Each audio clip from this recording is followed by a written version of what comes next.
प्रिय विद्यार्थियों, नमस्कार।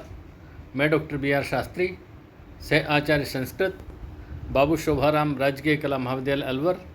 आज आपको इस वीडियो में एमए उत्तरार्ध संस्कृत विषय के साहित्य ग्रुप के प्रथम प्रश्न पत्र साहित्य शास्त्र के पाठ्यक्रम में स्थित काव्य प्रकाश के चतुर्थोल्लास में वर्णित रस प्रक्रिया और रस सूत्र के अंतर्गत भरत मुनि के रस सूत्र की व्याख्या, जो मैंने पहले भट्ट लोलट के द्वारा व्याख्या और भट्ट शंकु के द्वारा व्याख्या करा चुका हूँ। आज जो व्याख्या कराऊंगा भरत मुनि के रस सूत्र की भट्ट नायक के अनुसार व्याख्या।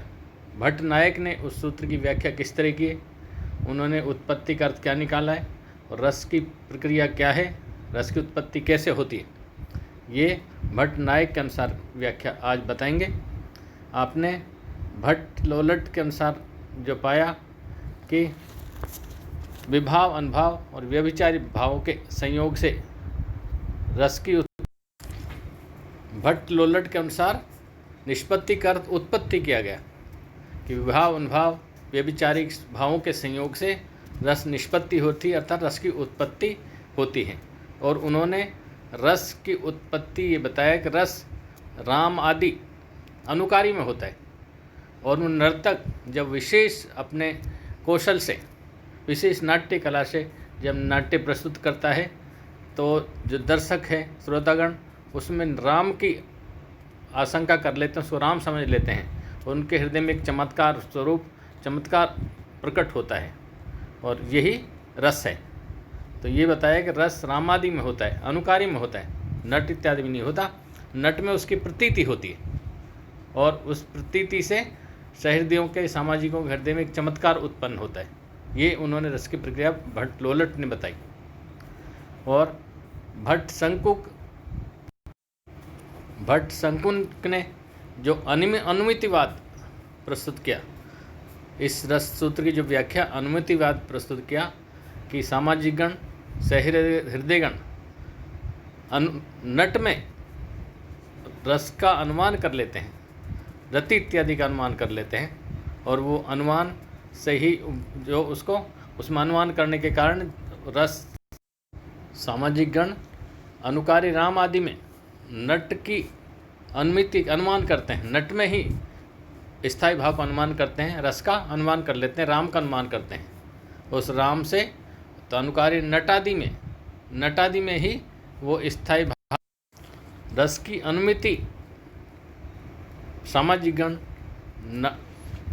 नट में करते हैं, तो इसे अनुमितिवाद कहा जाता है। ये आचार्य शंकुक का मत था।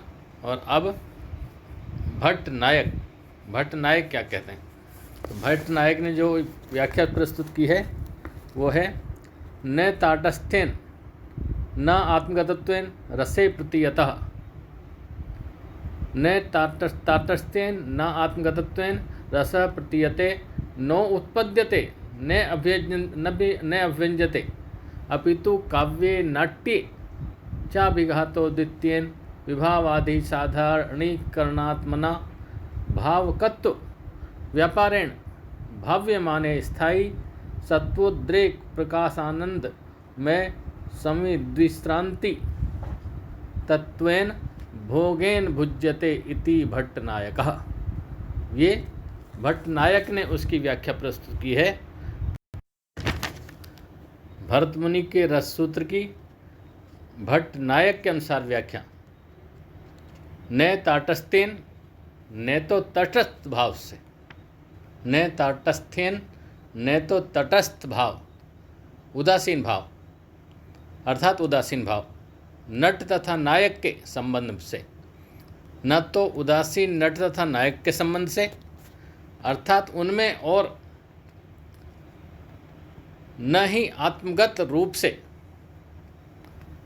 सामाजिक में रस की प्रतीति होती है। तो न तो रस की प्रतीति सामाजिक में होती है और न ही तटस्थ भाव से उदासीन नट और नायक में होती है।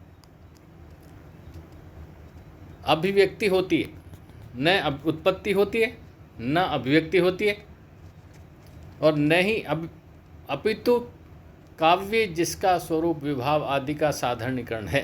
तो काव्य की ना तो उत्पत्ति होती, ना ही अभिव्यक्ति होती, न अन्विति होती, अपितु काव्य जिसका स्वरूप विभाव आदि का साधारणीकरण है, उसके द्वारा साधारणीकृत स्थायी भाव उस भोज अर्थात आस्वाद्य या भोजगत व्यापार के द्वारा भोगा जाता है। स्थायी भाव एक भोजगत व्यापार के द्वारा भोगा जाता है। सत्व के उद्रेक रजस व तमस को दबाकर, जब सत्व बढ़ जाता है, रजस और तमस गुणों को दबाकर सत्व जब आगे बढ़ जाता है, तो सत्व के उद्रेक से होने वाली प्रकाशात्मिका तथा आनंदात्मिका अनुभूति मात्र ही जिस भोग का स्वरूप है। सत्व के उद्रेक से जो प्रकाशात्मिका और आनंदात्मिका जो अनुभूति होती है, वही भोग उस भोग का स्वरूप है, आस्वादन का स्वरूप है। भट्ट नायक के अनुसार विभाव आदि के द्वारा जब आलंबन, उद्दीपन, विभाव आदि के द्वारा भोज्य भोजक रूप संबंध से सामाजिक को रस का भोग या आस्वादन होता है। विभाव अनुभाव आदि से सामाजिक गणों को भोज्य भोजक रूप संबंध से सामाजिकों को रस का निष्पत्ति होती है अर्थात आस्वादन होता है। साधारणीकरण से होता है आस्वादन। इसे भुक्तिवाद भी कहा जाता है, क्योंकि रस सामाजिक गणों के द्वारा भोगा जाता है, आस्वादन किया जाता है, इसको भुक्तिवाद भी कहा जाता है। इनके अनुसार नायक तथा नट, भट्ट नायक के अनुसार नायक तथा नट को उदासीन कहा है। इनके अनुसार सामाजिकों को स्थायी भाव विभाव आदि के साधारणीकरण से भोग योग्य हो जाता है। सामाजिकों के द्वारा जो स्थायी भाव है विभाव आदि को द्वारा साधारणीकृत होकर भोग योग्य हो जाता है।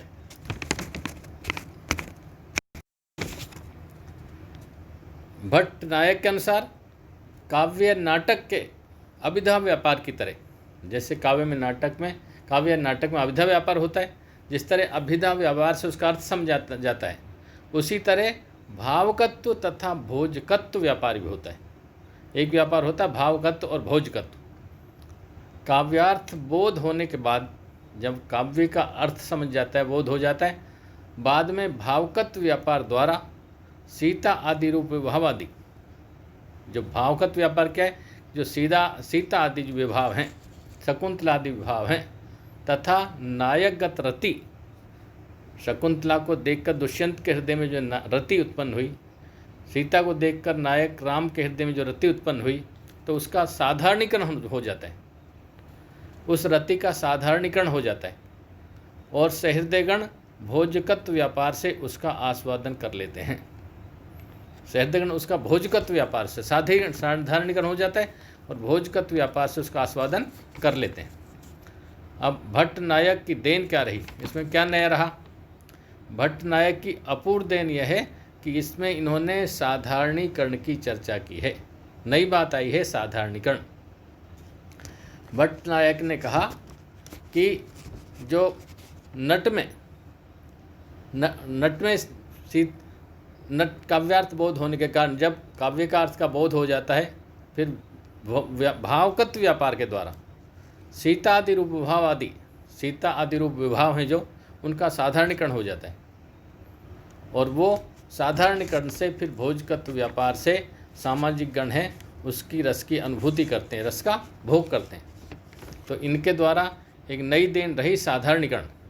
विभाव आदि का साधारण हो जाने पर रति आदि भाव का साधारणीकरण हो जाता है। जब विभाव आदि का साधारणीकरण हो गया, रति आदि का भाव भी साधारणीकरण हो गया। दुष्यंत ने शकुंतला को देखकर दुष्यंत के हृदय में रति था जो स्थायी भाव जागृत हुआ, तो उस स्थायी भाव का जागृत तो रति आदि भाव दुष्यंत के हृदय में हुआ, लेकिन सामाजिक गणों में उसका साधारणीकरण हो गया। सामाजिक गण उसको अपनी स्वयं की अनुभूति समझने लगे। उनको ऐसा एहसास हुआ कि उनको ही एक स्थायी भाव जागृत हुआ है, और उस साधारणीकरण व्यापार से फिर भोजकत्व व्यापार हुआ, और उसे अनुभूति हुई, सुख की अनुभूति हुई, रस की अनुभूति हुई। ये भोजगत व्यापार था। रति आदि भाव का साधारणीकरण हो जाता है। इस साधारणीकरण का कारण एक विशेष शक्ति है।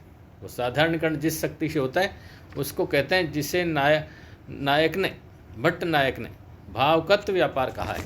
तो एक नई शक्ति आई, भावकत्व व्यापार। भट्ट नायक के अनुसार अनुकार्य राम आदि में या दुष्यंत आदि में स्थित रति आदि भाव हैं, जो फिर विभाव आदि के द्वारा साधारणीकरण होने के कारण, सीता आदि विभाव आदि के द्वारा साधारणीकरण, विभाव अनुभाव के आदि के साधारणीकरण होने के कारण, और सामाजिक गण है उनमें अविद्यमान रति आदि भाव, अविद्यमान रति आदि का भी साधारणीकरण हो जाता है, और भोजगत व्यापार से वो रस का भोग करते हैं, रस की अनुभूति करते हैं, रसास्वादन करते हैं।